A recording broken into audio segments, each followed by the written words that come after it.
Authority local forecast.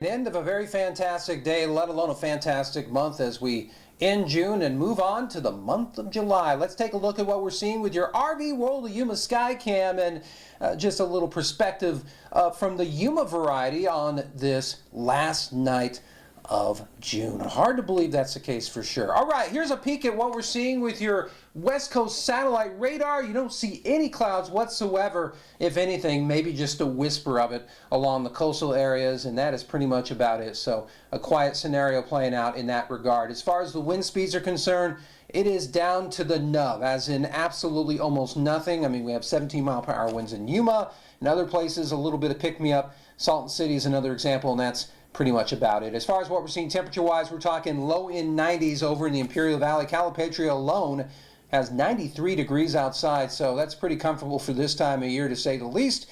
And over on the Yuma side of things, low 90s, with the exception, of course, of YPG, still in the upper 90s threshold. So, again, all in all, these temperatures not bad by any stretch of the imagination. That brings us to, yes, our future cast. High pressure is going to rule the roost. It's going to warm us up. But then along those areas in eastern Arizona, we're going to start to see a little bit of pop. So, yes, the semblance of monsoon season beginning to develop yet again.